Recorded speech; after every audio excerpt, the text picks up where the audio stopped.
بسم اللہ الرحمن الرحیم نحمده ونصلی ونسلم علی حبیبہ الکریم الامین العزیز الرؤوف الرحیم اما بعد فاعوذ باللہ من الشیطان الرجیم بسم اللہ الرحمن الرحیم ام تقولون ان ابراہیم واسماعیل واسحاق ویعقوب والاسباط کانوا ہودا او نصارا قل اانتم اعلم ام اللہ ومن اظلم ممن کتم شہادۃ عنده من اللہ وما اللہ بغافل عما تعملون صدق اللہ العظیم۔ حصول برکت کے لیے دھیرے دھیرے درود شریف پڑھ لیجیے۔ اللہم صلی علی سیدنا و شفیعنا و حبیبنا و مولانا محمد وآلہ و اصحابہ وبارک وسلم صلی اللہ تعالی علیہ وسلم۔ گزشتہ کئی پہلوؤں سے آپ سب کو اس بات کی خصوصی تنبیہ کی جا رہی ہے کہ آپ جب بھی یہاں آئیں تو اپنی جگہ لینے کے بعد درود پڑھیں، چہرے کو نیچے کر کے اللہ پاک کو یاد کریں، لیکن نہیں، عورتوں کی جو عادتیں ہوتی ہیں جہاں دو تین جمع ہو گئی بس خیر خیریت کا مسئلہ شروع ہو جاتا۔ سلام کریں، اپنی جگہ کو لیں اور درود شریف وغیرہ پڑھتی رہیں، اللہ کو یاد کریں۔ گھر میں تو دو تین کام کے علاوہ کچھ ہے نہیں۔ میں آپ پر بدگمانی کا الزام نہیں لگاتا ہوں، لیکن یقین کرتا ہوں کہ قرآن پاک کے لیے جب آتی ہیں آپ، اور قرآن اللہ پاک کا کلام ہے، تو آپ کم سے کم توجہ الی اللہ کے لیے ہر وہ کام کیجیے جس میں اللہ تبارک تعالیٰ کی مدد اس مجلس میں تو آپ کے لیے شامل حال رہے۔ آئندہ ہمیشہ خیال رکھیے گا، خیر خیریت کے لیے آپ میرے جانے کے بعد 1 گھنٹہ بیٹھے رہیے نا، خیر خیریت لیتی رہیے، لیکن درس کے لیے جب آتی ہیں تو درس ہونے تک مکمل قرآن پاک اور اللہ پاک کی دو ہی آپ کا کام ہونا چاہیے۔ آپ اپنی جگہ بیٹھ کر چہرہ نیچے کر کے درود شریف پڑھیے، سبحان اللہ کا ورد کیجیے، آپ پر اللہ پاک یقیناً کرم کرے گا۔ خیر خیریت کے لیے بہت ٹائم ہے۔ خیر، سورہ بقرہ کی آیت نمبر 139 تک کا درس ہو چکا ہے۔ آج جو ہے پارہ نمبر 1 مکمل ہو جائے گا انشاءاللہ۔ مکمل کا لفظ بولا کیجئے، یہ ختم کا لفظ استعمال نہ کیا کیجئے، یعنی 1 ختم 2 ختم 3 ختم بولتے نہیں، 1 پارہ ختم ہو گیا 2 پارہ ختم ہو گیا۔ قرآن پاک اللہ کا کلام ہے اور اس کلام الہی کو ختم ہونا لازم نہیں بلکہ ختم ہو ہی نہیں سکتا، اس لیے ختم کا ورڈ نہیں بولیے۔ جب بھی 1 پارہ پڑھیے یا 2 پارہ پڑھیے، جتنا بھی پڑھیے تو کہیے کہ ہاں یہ مکمل ہو گیا، ایسا لفظ بولیے، جس کو آپ حیدرآباد میں مکمل بولتے ہیں، 1 ختم مکمل کر دیے، تو ختم کا ورڈ نہیں بولا کیجیے۔ خیر، آیت نمبر 140 اور آیت نمبر 141 یہ پارہ نمبر 1 کا مکمل نمبر ہے۔ اللہ سبحانہ اس آیت میں ایک بڑی اہم بات، توجہ سے سننا، پوری توجہ سے سننا، تب آپ کو کچھ حاصل ہوگا انشاءاللہ۔ اس آیت کریمہ میں سب سے پہلی بات، ایک دعویٰ یہودیوں اور عیسائیوں نے کیا تھا۔ وہ دعویٰ یہ تھا کہ ابراہیم اور ان کی نسلیں، یہودی کہتے تھے کہ یہودی ہے اور عیسائی کہتے تھے کہ نصرانی ہے۔ کیا کہتے تھے؟ پارہ نمبر 3 میں دیکھیں گے، آیت نمبر 67 میں اس بات کا تذکرہ ہے کہ یہودی کہتے تھے کہ ابراہیم یہودی ہے اور نصرانی کہتے تھے کہ عیسیٰ نصرانی ہے۔ اللہ پاک نے اس کا رد فرمایا اور فرمایا ما کان ابراہیم یہودیوں ولا نصرانیہ ولکن کان حنیفا مسلما۔ ابراہیم نہ تو یہودی تھے اور نہ ہی نصرانی تھے، وہ ایک ملت کے ماننے والے یعنی مسلمان تھے، اسلام والے تھے، مشرکین میں سے نہیں تھے۔ یہودی مشرکین ہیں، نصرانی مشرکین ہیں۔ یعنی پارہ نمبر 3 کی 67 آیت کریمہ نے ایک عقیدہ دیا، کیا؟ ابراہیم علیہ السلام نہ یہودی ہیں اور نہ نصرانی ہے، لہٰذا جو کوئی بھی ان کی نسلوں کے حوالے سے آج بھی اپنے آپ کو یہودی کہلاتے ہیں اور یہ سوچتے ہیں کہ ہم انبیاء کرام کی نسلوں سے ہیں، ان کو ماننے والوں، یہ نہایت ہی جھوٹ ہے۔ کیوں؟ نبی کو ماننے والا مشرک نہیں ہو سکتا، نبی کو ماننے والا موحد ہوتا ہے۔ تو جو کوئی بھی یہودی یا نصرانی ہونے کا دعویٰ نبی کے حوالے سے اگر کرتا ہے تو وہ موحد مسلمان کیوں نہیں ہوتا، مشرک کیوں ہوتا؟ ایک اور دوسرا سب سے امپورٹنٹ پہلو کہ جو دعویٰ مطلب لاجک کے طور پر ہو، اپنے دماغ کے طور پر ہو، اللہ پاک جو ہے اس دعویٰ کو مکمل طور پر رد فرماتا ہے، اور جو دعویٰ دلیل کے طور پر ہو، قرآن اور سنت سے ہو، تو وہ دعویٰ کو اللہ پاک اگرچہ اس کی دلیل ظاہری طور پر سمجھ میں نہ آئے اس کو قبول کرتا۔ چنانچہ دیکھیے، ام تقولون، اے یہودیوں یا عیسائیوں، تم یہ کہتے ہو کہ ان ابراہیم و اسماعیل، کہ بے شک ابراہیم اور اسماعیل اور اسحاق اور یعقوب اور ان کی اولادیں، کانوا ھودن او نصارا، یا تو یہ سب کے سب یہودی تھے یا نصرانی تھے۔ اللہ پاک حبیب مکرم سے ان تمام کو عاجز کرنے کے لیے ارشاد فرماتا ہے، قل، حبیب مکرم کہیے، انتم، کیا تم سب اعلم، زیادہ جاننے والے ہو، ام اللہ، یا اللہ زیادہ جانتا ہے؟ مطلب یہ کہ تم جو ابراہیم کو اور ان کی نسلوں کو یہودی یا نصرانی کہہ رہے ہو، کون سا علم ہے تمہارے پاس، کون سا بیس ہے تمہارے پاس؟ جبکہ اللہ پاک نے فرما دیا آیت نمبر 67 میں سورہ آل عمران میں کہ ما کان ابراہیم و یہودیوں ولا نصرانیہ، ابراہیم نہ تو یہودی تھے اور نہ نصرانی تھے۔ جب اللہ نے کہہ دیا نہ یہودی تھے نہ نصرانی تھے، تو اتنی صراحت کے باوجود، اتنے کھلا بولنے کے باوجود تم جو کہہ رہے ہو کہ وہ یہودی تھے نصرانی تھے، اس کا مطلب تم زیادہ جانتے ہو اللہ سے۔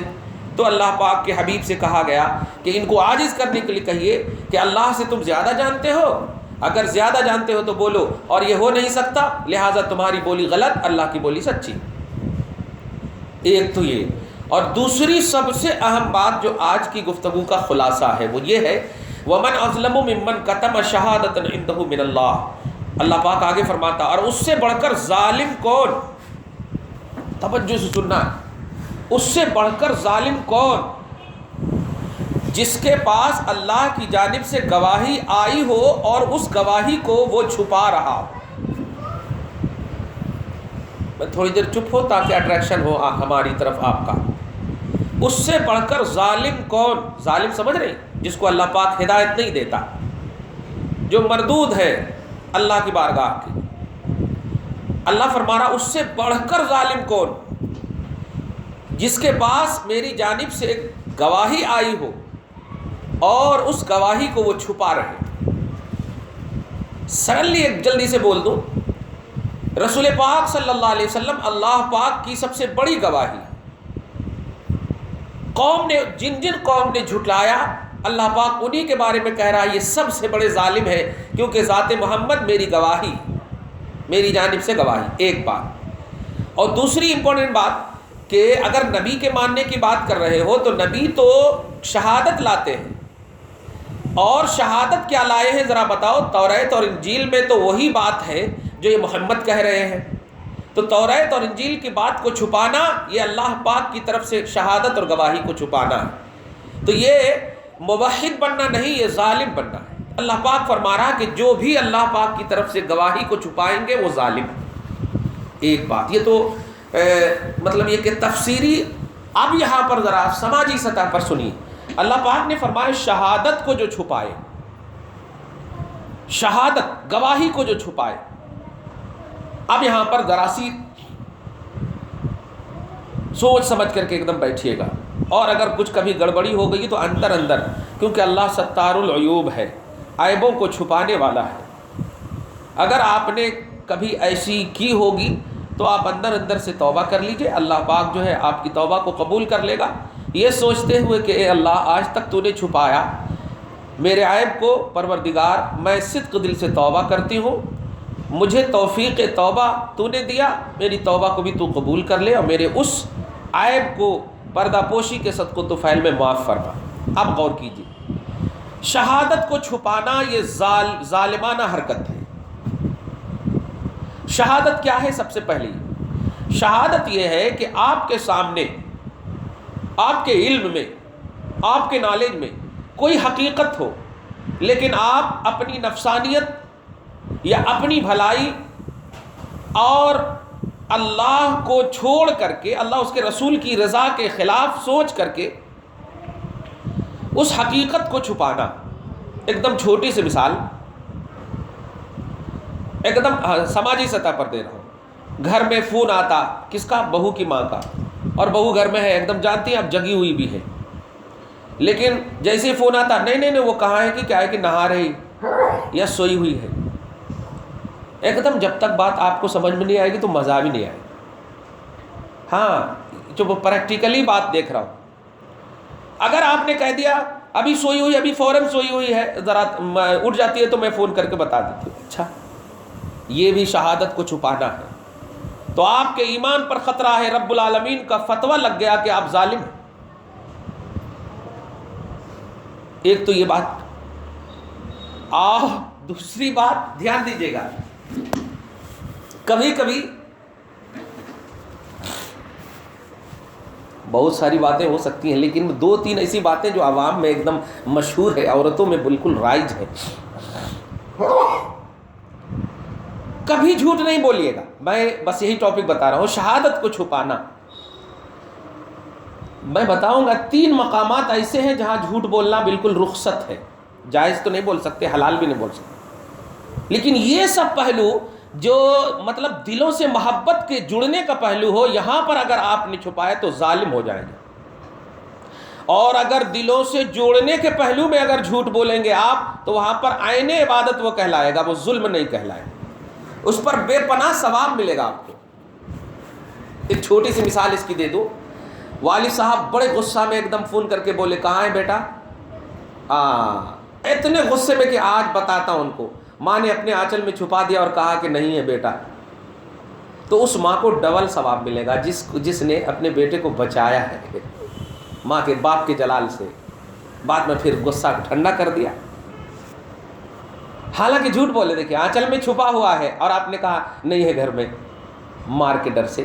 ہاں لیکن یہ بھی چھپانا، دھیان رکھیے گا، یہ بھی چھپانا کس بنیاد پر ہو؟ شریعت کے خلاف نہ ہو، شریعت کے آئینے میں ہو، یعنی اگر باپ غصہ میں آیا ہے کہ وہ فلم دیکھنے کیوں گیا تھا، وہ سیریل پر ہوم ورک کیوں نہیں کیا، اگر یہ سب کی بنیاد پر اگر وہ آ رہا ہے ڈانٹنے کے لیے تو آپ بھی مل کر کے ڈانٹیے کہ ہاں بالکل صحیح ہے، ایک دم صحیح ہے، ہوم ورک نہ کر کے یہ فلم دیکھ رہا ہوں، پہلے تو فلم ہی دیکھنا آرام ہے، یعنی ہوم ورک کر کے فلم دیکھنا کرتے، ایسا بھی نہیں ہے کہ ایسا بھی نہیں سوچ لینا، ہاں یعنی اپنا پرسنل کام کرے بغیر، اور آپ وہ برا کام کر رہے ہو جو برا کام کبھی بھی جائز نہیں تھا آپ کے لیے، ایسے معاملے میں عورتوں میں آپ کو چونکہ درس دے رہا ہوں برائے خاتون، اس لیے خاص مخاطب آپ ہو ہمارے، ہے تو سب کے لیے بات، لیکن آپ ایسے سچویشن میں جھوٹ ہرگز نہیں بولنا، عند اللہ آپ کو جواب دہ ہونا پڑے گا، اور ظالم کی فہرست میں آپ کا حشر ہوگا، اس کو دھیان میں رکھیے۔ شوہروں سے جھوٹ بولتے ہیں، باپ سے جھوٹ بولتے ہیں، اور جھوٹ تو اتنا رائج ہو گیا ہے کہ تجارت میں آپ جائیے، آپ کو تو ہاں ماشاءاللہ ہاں ایگزیبیشن وغیرہ تو ابھی لگا ہوا ہے، دھیان دیجیے گا، اتنا جھوٹ ہوتا، موبائل رہتا، ایک چیز رہتی جو 20 روپے میں رہتی، وہ آپ کو دیکھتی، ممی ارے ماں آپ کی خاطر میں 20 روپیہ بول رہا ہوں، ورنہ اس کا دام تو 50 روپیہ ہے، لو ہو گیا، اب آپ پگھل جاتے، اور حقیقت یہ ہے کہ اس کا دام 20 روپیہ نہیں ہے، اس کا دام 5 روپیہ ہے، لیکن ایسا جملہ ایک دم شستہ محبت بھرا بول دیا کہ آپ پگھل گئے، یہ بھی جھوٹ ہے۔ کبھی کبھی آپ ہماری گلی میں بازار گھاٹ میں ایک بیچنے کے لیے آتا تو آنے والا مطلب بولتا ہے کہ ایک دم میں پہلے ہی لفظ بول دیتا ہوں، دیکھو ایک دم سچ بولنا، اگر سچ بولے تو تم 20 روپیہ بولو گے تو ہم 20 روپیہ دیں گے، سچ بولو گے تو وہ جو ہے ڈر کر کے سچ بول دیتا، جھوٹ بولے تو پھر غلط ہوتا ہوں، بالکل غلط ہوتا، ایسے آٹو والے کو بولتا ہوں ہاں یہ مت بولو کہ میں یہ لگا دیتا ہوں وہ لگا دو، جو سچ ہے وہ لو آپ، بس سچ بولنا، آپ جھوٹ نہیں بولنا۔ جھوٹ اتنا رائج ہو چکا ہے تجارت میں، سفر میں، گھر میں، اتنا رائج ہو چکا ہے کہ برکت نے اپنا دامن سکوڑ لیا ہے، سمیٹ لیا، کیونکہ جھوٹ جہاں ہوتی ہے برکت کا راستہ بند ہو جاتا ہے، جھوٹ کے راستے جب کھلتے ہیں برکت کا راستہ بند ہو جاتا ہے، کیونکہ جھوٹ میں نفسانیت ہے، اور جامع ترمذی وغیرہ کے حدیث میں ہے کہ اللہ پاک نے 2 دروازے رکھے ہیں انسان کے لیے، ایک دروازہ جو ہے برکت کا ہے اور ایک دروازہ نفسانیت اور خواہش کا ہے۔ جب بندہ نفسانیت کا دروازہ کھلے رکھتا ہے تو برکت کا آٹومیٹک بند ہو جاتا ہے، اور جب برکت کا کھلا رہتا ہے تو نفسانیت کا بند ہو جاتا ہے۔ بیک وقت یہ دو ایک دم بالکل آٹومیٹک دروازے اللہ کی طرف سے ہے، آپ کے حساب سے سمجھا۔ یہ شکوہ جو ہو رہا ہے آج کہ برکت نہیں ہو رہی ہے، نماز پڑھ رہے ہیں، حج کر رہے ہیں، زکوٰۃ دے رہے ہیں، سب کام نیک عمل کر رہے ہیں آپ، لیکن برکتیں کیوں نہیں ہو رہی ہیں؟ اللہ وہی ہے، رسول وہی ہے، تمام فیوز و برکات وہی ہے، کوئی کمی بیشی والا ہے ہی نہیں، پھر بھی آپ پر کیوں نہیں سایہ فگن ہے رب العالمین کا فیض، کرم، فضل، مصطفیٰ کی عنایتیں؟ وجہ کیا ہے؟ یہ جھوٹ جو ہے آپ کے گھر میں، ہمارے گھر میں، ہماری زندگی 24 گھنٹے میں ایک دم بالکل 365 دن میں، ارے 365 سیکنڈ بھی خالی نہیں۔ اب اللہ اکبر بول رہے، اللہ اکبر کا مطلب سمجھتے؟ بہت بڑا اللہ ہے، اللہ بہت بڑا ہے، اور سلام پھیرتے ہی ارے بہت بڑے وہ گنڈے ہیں، ان سے نہیں لینا، ان سے مقابلہ نہیں کرنا، ان کے نہیں جانا، لو ہو گیا۔ ارے سب سے بڑا اللہ ہے، تو آپ نے اس اللہ سے اپنے آنسو کو گرا کر کیوں نہیں مانگا ان تمام بدماشوں سے ہدایت کی دعا؟ اے اللہ ہمیں بھی ہدایت دے اور ان کو بھی ہدایت دے۔ نہیں، یہ جھوٹ جہاں پنپتا ہے، جھوٹ جب کرپشن بن جاتا ہے تو برکتیں ہر راہ میں بالکل مسدود اور ختم ہو جاتی۔ اسی جھوٹ کو شہادت زور بھی کہا گیا ہے۔ پارہ نمبر 13 میں آپ دیکھیں گے شہادت الزور کا لفظ آیا ہے، وَاجْتَنِبُوا قَوْلَ الزُّورِ۔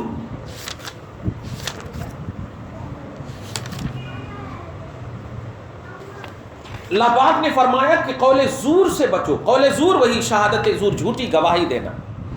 بلکہ ایک انڈیکس میں تو رسول پاک نے گناہوں کو جب بتایا ہے کبیرہ یعنی بڑا گناہ، تو سب سے بڑا گناہ شرک ہے، اس کے بعد ماں باپ کی نافرمانی ہے، اور اس کے بعد یہی جھوٹ۔ شہادت الزور یہ بہت بڑا گناہ ہے، کبیرہ گناہ ہے۔ کبیرہ گناہ کا مطلب آپ ایک دم یوں سمجھیے کہ آپ رہتے پھرتے سمجھیے، اب آپ کو تو نہیں بولتے میں، ایک انسان رہتے پھرتے سمجھیے وہ آئی سی یو میں ہے، وہ بیکار ہے، وہ جینا ہی اس کا بیکار ہے۔ آئی سی یو میں رہنے والا کیا ہے، کیا فائدہ؟ تو آئی سی یو کے سر کا ایمان ہے آپ کا، کچھ بھی فائدہ نہیں دیتا وہ، نہ جینے کا نہ مرنے کا۔ یہ ہے تو جھوٹ وہ کرپشن ہے، قول زور وہ کرپشن ہے، کبیرہ گناہ وہ کرپشن ہے۔ اس سے آپ کو ہم سب کو بچنا ہے، تب جا کر کے الحمدللہ درس قرآن میں بیٹھنا، گھر میں الحمدللہ آباد رہنا۔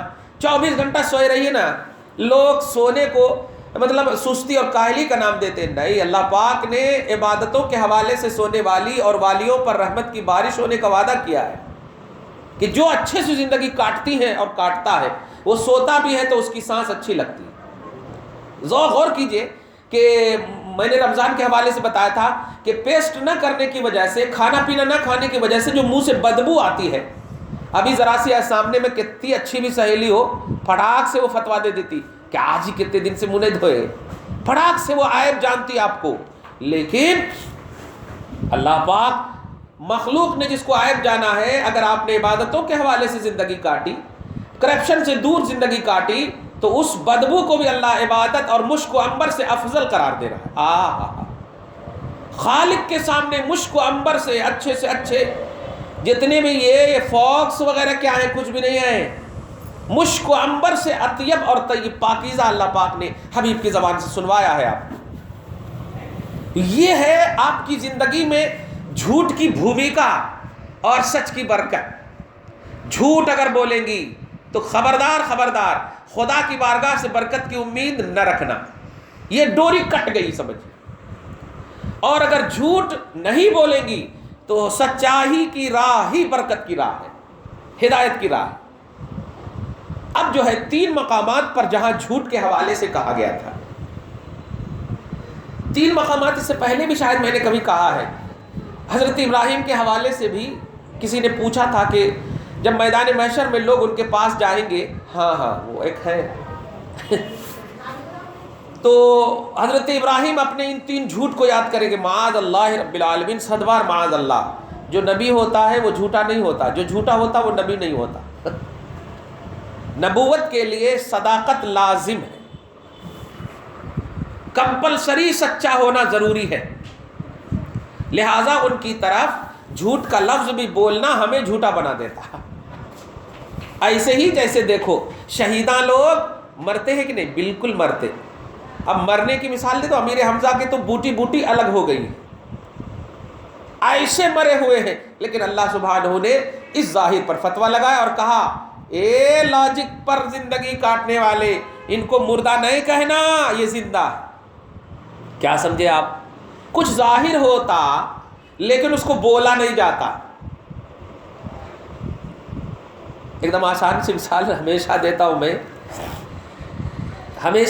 میں، آپ کے ماموں جو ہے آپ کے ابا کے سالہ ہیں نا، لیکن آپ بولتے نہیں، بولے تو ممی ڈانٹتی بھی مارتی بھی، کیسی بے ادب بیٹی ہے۔ ہاں، کچھ ظاہر ایسی ہوتی ہیں جو بولا نہیں جاتا، سمجھا جاتا۔ تو ایسے ہی حضرت ابراہیم، یعنی نبوت کی شان یہ ہے، جب ایک عام شہید کو ایسا درجہ دیا گیا کہ وہ مرنے کے بعد بھی اللہ پاک کہہ رہا بولنا نہیں، لا تقولو، کہنا نہیں۔ دوسری جگہ تو کہا گمان بھی نہیں کرنا، سوچنا بھی نہیں، خیال بھی نہیں کرنا۔ تو ایسے ہی نبی کے حوالے سے بھی اگر کچھ دکھے کہ یہ بظاہر کذب ہے، جھوٹ ہے، تو بولنا اور سوچنا بھی نہیں، وہ اللہ جانتا ہے کہ نبوت عطا کرنے کے بعد ایسا کروایا، وہ اللہ بہتر جانتا۔ تو ابراہیم علیہ السلام 3 مرتبہ، اشارہ کر دے رہا ہوں، ایک مرتبہ جب قوم نے کہا چلو میلہ، تو انہوں نے اس وقت چاند کو دیکھا اور کہا کہ میں بیمار ہوں، جبکہ حقیقت میں بیمار نہیں تھے لیکن بیمار تھے۔ ہاں، دھیان دینا، تعویل علماء حق سے سنی، بیمار تھے، بیمار نہیں تھے جسمانی طور پر، اور بیمار تھے شرک سے، بیمار تھے بدعت سے۔ کہنا یہ چاہ رہے تھے تم جہاں جا رہے ہو وہاں شرک و بدعت ہونے والا، اس لیے میں اس سے بیمار ہوں، انی سقیم۔ ایک تو یہاں پر بھی انہوں نے سچ بولا تھا، لیکن قوم نے سمجھا نہیں، کتاب میں وہی لفظ کذب کا لفظ آ گیا۔ ایک اور حضرت سارہ کے حوالے سے بھی انہوں نے کذب کا استعمال فرمایا تھا اور کہا تھا یہ میری بہن ہے، جبکہ حضرت سارہ ان کی بیوی تھی، وہ نمرود کا واقعہ، بہن نہیں تھی، لیکن بہن سے مراد وہاں پر دینی بہن ہے، اور وہ بھی صحیح ہے۔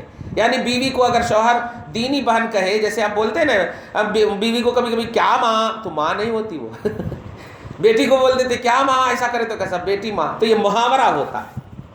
تو ایسے ہی محاورتاً وہاں دینی بہن کہہ دیا۔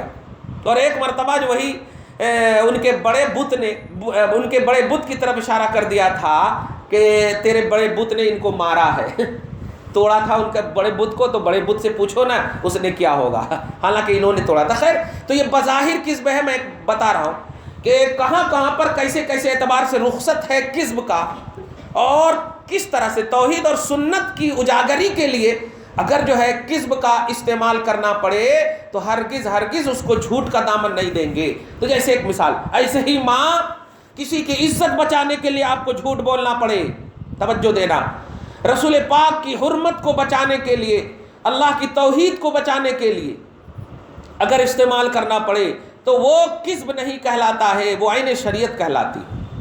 نفسانیت کی خاطر کبھی جھوٹ نہ بولنا، ہوائے نفس اور خواہشات کی تکمیل کے لیے کبھی جھوٹ نہ بولنا۔ آپ میرے جملے کو سمجھ رہی ہو، چھوٹی ہو اور بڑی ہو، دونوں سمجھ رہی ہو۔ جھوٹ کبھی نہیں بولنا، جھوٹ کبھی نہیں بولنا، یہی وہ راستہ ہے جو تمہاری زندگی کو ایک دم نکھار لا دے گا، اور جو تم سوچ بھی نہیں سکتی ہو اپنے فیوچر کے لیے، جو سیکورٹ کرنے میں لگی ہو اپنے لیے یا اپنی اولاد کے لیے، سوچ بھی نہیں سکتے ہو۔ رب نے کہا ہے کہ من حیث لا یحتسب، تمہیں گمان بھی نہیں ہوگا، اور ایسی زندگی عطا کر دوں گا، بیسٹ زندگی عطا کر دوں گا۔ سورہ طلاق میں آپ دیکھیں جا کر کے، من یرزقہ من حیث لا یحتسب، لیکن شرط ہے تقوی اور توکل، مطلب یہ کہ آپ کی زندگی صداقت سے بھری ہوئی ہو، سچائی سے بھری ہوئی، جھوٹ کے کرپشن سے دور ہو۔ کبھی پرسنلی طور پر بھی جھوٹ نہیں بولنا، خلوت ہو یا جلوت ہو، تنہائی ہو یا اجتماعیت ہو، کہیں پر بھی ہو جھوٹ نہ بولنا۔ بڑا افسوس کے ساتھ کہنا پڑ رہا ہے کہ ہماری بہنیں، ہماری بیویاں، ہماری بیٹیاں جب ولیمے اور شادیاں ہوتی ہیں تو سج دھج کر اتنا جاتی ہے، میں سج دھجنے پر انکار نہیں کر رہا ہوں ماں، لیکن میں پوچھنا چاہتا ہوں کہ اگر شوہر تمہیں کہے، باپ تمہیں کہے، بڑے تمہیں کہیں، تو ان کے لیے سج دھجنے میں مذاق کیوں لگتا ہے تمہیں؟ اور ولیموں میں، شادیوں میں اتنا سج دھر کر جانے کی اجازت اور رخصت کس بنیاد پر ہے؟ کیا وہ تمہارے شوہر ہیں وہاں، یا تمہارے سب شوہر ہی ہیں، باپ ہی ہیں؟ قرآن پاک پارہ نمبر 18 میں آیت نمبر 33 اور 32 وغیرہ میں دیکھیں آپ، اللہ پاک نے کہا سجو، خوب زینت کرو، لیکن ٹارگٹ تمہارا شوہر ہو، تمہارے شوہر کے باپ ہو، باپ دادا ہو، یعنی جن جن چیزوں سے جو دیکھ کر تمہیں الحمدللہ پڑھیں، واو نہ کریں، دیکھ کر کے نفسانی خواہشات جنم نہ لے، بلکہ اگر باپ دیکھے تو کہے اللہ اس خوبصورتی کو سلامتی میں رکھنا، شوہر دیکھے تو کہے الحمدللہ پروردگار ان کی زینت کو برقرار رکھنا۔ تو جن کے لیے سجنے دھجنے کہا، نہیں سجتی دھجتی، کیوں؟ یہ بھی جھوٹ کی ایک قسم ہے۔ یہ جھوٹی سجاوٹ کس کے لیے؟ ظاہر ہے جس کے لیے سجنا تھا اس کے لیے نہ سجنا، سچائی سے روگردانی ہے، اور جن کے لیے نہیں سجنا تھا ان کے لیے سجنا، یہی تو جھوٹ ہے، یہی تو کذب ہے۔ اس سے بچنا ہے آپ کو۔ خوب سجو اپنے شوہروں کے لیے۔ حدیث پاک میں، شریعت محمدی میں تو یہاں تک آیا، اگر شوہر باہر سے، بلکہ ایک شریعت بتا دو، شوہر جمال اور خوبصورتی اور زینت شوہر کا حق ہے۔ جو بیویاں اپنے شوہر کے لیے سج دھج کر نہ رہتی ہوں اور اس کی بنیاد پر اس کے شوہر کے ذہن ادھر ادھر منتشر ہوتے ہوں تو اس کی ذمہ دار صرف اس کی بیوی ہے۔ رسول پاک کی شریعت کہتی ہے کہ اس شوہر پر بھی لازم ہے کہ گھر آنے سے پہلے اگر باہر سے آ رہے ہوں تو انفارم کر دے اپنی بیوی کو، تاکہ وہ اچھے سے رہے، کہیں بال بکھرے بکھرے نہ ہو کہ آنے کے بعد غصے آ جائیں کہ کیسے بنی ہوئی ہے۔ شریعت محمدی کی خوبصورتی کو سمجھو۔ چھوٹی چھوٹی چیزوں میں صداقت کا درس دیا ہے، چھوٹی چھوٹی چیزیں ہوتی لیکن صداقت کا درس دیا۔ لیکن آپ شوہر کے لیے ایک دم ایسا لگتا منگتے اور پاگل اور دیوانی کی طرح گھر میں رہتی، لیکن اگر کوئی باہر آ جائے تو رکو رکو رکو، ابھی آنے مت دینا، ابھی ذرا سی بال جھاڑ لیتے، ابھی ذرا سی یہ کر لیتے۔ کیوں؟ یہ اٹریکٹیو جملے، یہ اٹریکٹیو باتیں، یہ اٹریکٹیو حرکتیں کیوں؟ یہ بھی کرپشن ہے، یہ بھی کذب اور یہ بھی شہادت زور میں اور جھوٹی گواہی میں آتے۔ تو اللہ پاک نے شہادت زور اور جھوٹی گواہی دینے اور کرنے اور جو بھی ان کے آپشنس ہیں استعمال کرنے والیوں کو موحد مومن نہیں ظالم کہا۔ خیر، ایک تو حضرت ابراہیم کے حوالے سے، اب حدیث کے حوالے سے 3 جگہ دیکھو۔ اللہ پاک نے ایک جنگ کے حالت میں، اور جنگ اب میں آج کے حساب سے اس کو یہ سمجھا دوں اسلام کی بلندی کے لیے، کیونکہ جنگ اسلام کی بلندی کے لیے ہوتا۔ اب ایک جو ہے، فرض کیجئے ایک انسان ہے جو مسجد سے بھاگتا ہوا آیا، چھوٹی سی مثال دے رہا ہوں، آج جس ملک میں رہتے ہو خدا نہ کرے آپ کے پاس ایسا کبھی ماحول ہو، ایک موحد مسلمان کو کسی کافر دوڑاتا ہوا آ رہا ہے مارنے کے لیے، وہ بھاگتا ہوا آپ کے گھر میں آیا اور آنے کے بعد اس کو آپ نے چھپا لیا یا چھپا اپنے سے چھپ گیا۔ آپ جانتی ہیں جیسے ہی آپ نے دروازہ کھولا دیکھا کہ آپ نے ایک بہت بڑے ظالم اور کفار جو ہے ان کو مارنے کے در پہ آزار ہے، اس نے پوچھا ہے کیا، تو آپ صاف کہہ دیجئے نہیں ہے۔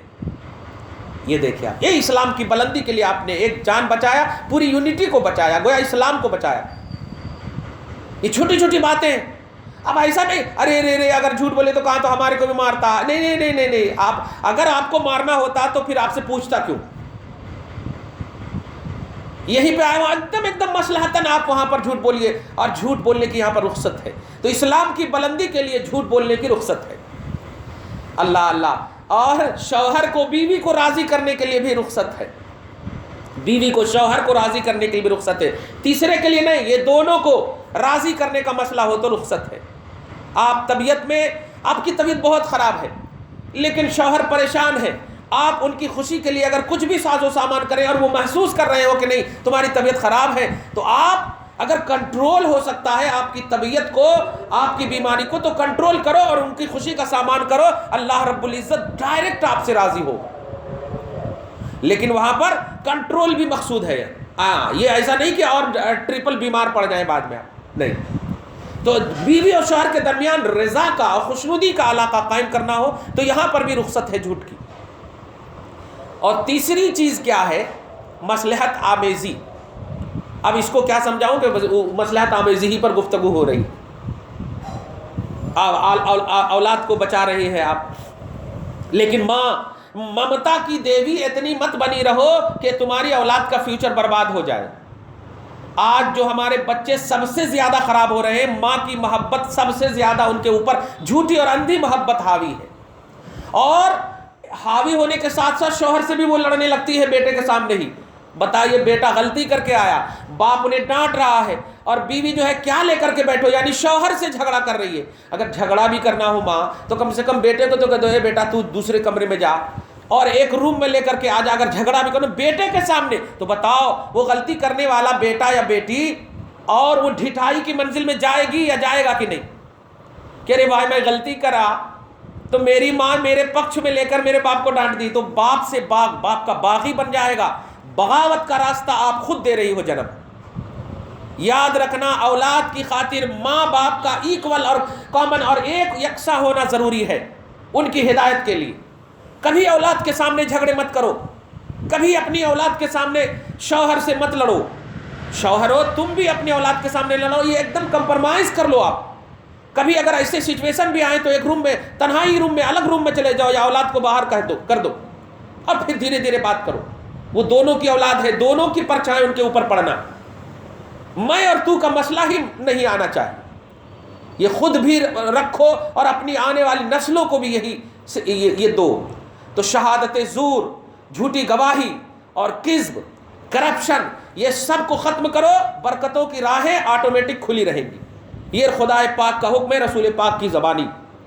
برکت چاہتی ہو تو جھوٹ کو ختم کرنا ہوگا اپنی زندگی کے ہر شعبے سے, اور خاص طور سے ان شعبوں سے جس میں نفسانیت حاوی ہو, خواہشات حاوی ہو.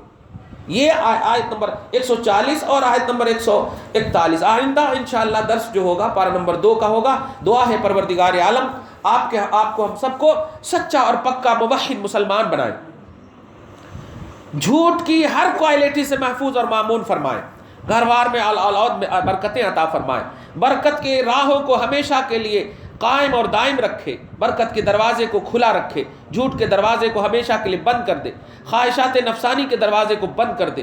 اللہ اس کے رسول کی رضا کا دروازہ کھلا رہے. تمام نسلوں کو آباد رکھے ایمان اور توحید اور سنت پر. اصلوں کو بخش دے مولا. جو بیمار ہیں شفا عطا فرما, جو قرض میں مبتلا ہے سبکدوشی عطا فرما, جو مرض مہلک میں مبتلا ہے شفا یابی عطا فرما. وصلی اللہ تعالی علی خیر خلقہ محمد وآلہ وصحبہ اجمعین برحمتک یا ارحم الراحمین.